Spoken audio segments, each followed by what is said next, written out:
Ćao dragi moji, dobrodošli na moj kanal i hvala puno što gledate. Danas sam odlučila da popričam sa vama o nezi kože tokom zime.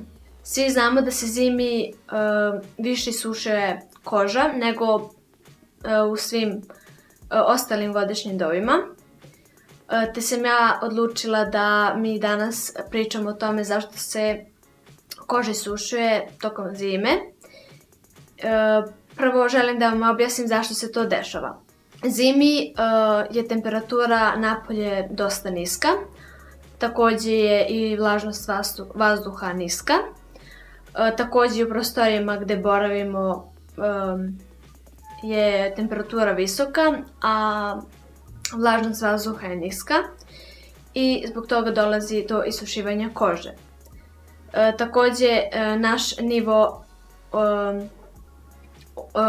vlažnosti kože jeste nizak i sa svim tim spoljnim uticajima i sa padom temperature naša koža se isušuje. Također cirkulacija tokom zime nije toliko dobra, to jest cirkulacija nam je slabija tokom zime i zato i dolazi do isušenja kože. Daću vam nekoliko savjeta kako da se što bolje zaštitite od spoljnih uticaja i također kako da što bolje negujete i hidrirate vašu kožu. Kako god kožu imali, zimi morate da se dodatno hidrirate i da negujete vašu kožu. Također zimi je morate zaštititi koliko je god to moguće. Na primjer, duga kupanja toplom vodom ili tople kupke su jako primamljive da se utoplite tokom zimskih dana, ali to nikako nije preporučljivo zato što će vam to već vašu suvu kožu dodatno dehidrirati, tako da to nikako nemojte da radite. Bilo bi poželjno da posle svakog tužiranja da se namažete nekim mlekom za telo ili body buttera.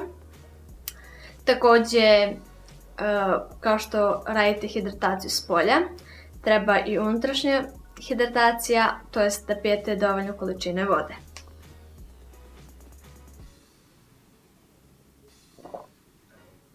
Da, naravno sa zimom dolaze i ispucale i suve usne i najbolji prirodni lek za to jeste med, tako da namažete onako debeli sloj meda na usne i sačekate da vam usne prosto upiju sav med. Ako vam ostane višak, prosto možete da obružete ili da to pojedete i bude onako jako slatko i lepo. Također mislim da zimi najviše stradaju lice i ruke, tako da najbolje da radite prevenciju da vam se to ne bi desilo, a to je da koristite rukavice i da mažete ruke nekom bogatom kremom, naravno za ruke, i za lice trebalo bi da nosite kape i da stavljate šalove, tako da ćete zaštititi vašu kožu maksimalno, ali morate naravno da koristite i hidratne kreme. To je najbolje da odredite po vašem tipu kože, znači da uzmete kreme koja je namijenjena vašem tipu kože. Ne morate da uzimate baš za suvu kožu ako imate masnu ili obrnuto, ali gledajte da bude to u nekom vašem, za neki vaš tip kože. Također tokom zime je i tu sunce.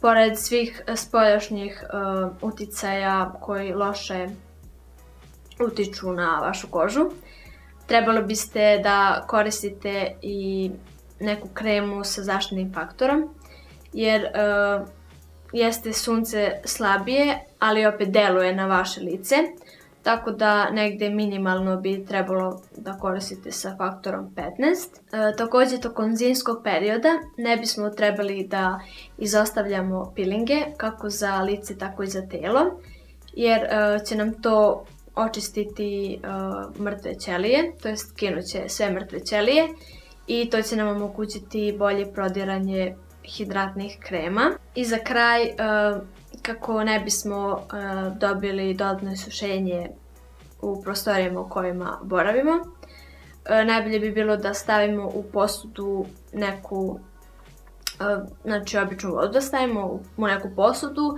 i stavimo pored radijatora, grejalice ili čime se već grejete, jer će to isparavati, to jest isparavat će ta voda i dobit ćete neku normalnu vlažnost vazduha, te vam to neće sušiti kožu, to jest izbjeći ćete u prostorijama u kojima boravite da dobijete veće isušenje nego što je trenutno, ili ako već nemate suvu kožu, onda je to veliki plus za vas.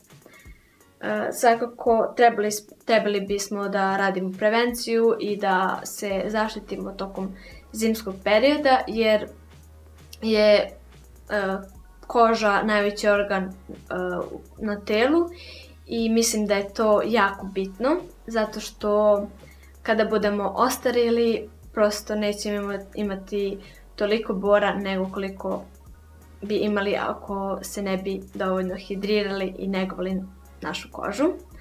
Tako da obavezno se mažite kremama i ispoštujte sve što sam danas rekla u videu i jednog dana ćete mi biti zahvalni.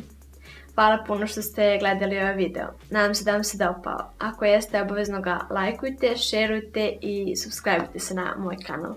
Do sljedećeg puta. Ćao!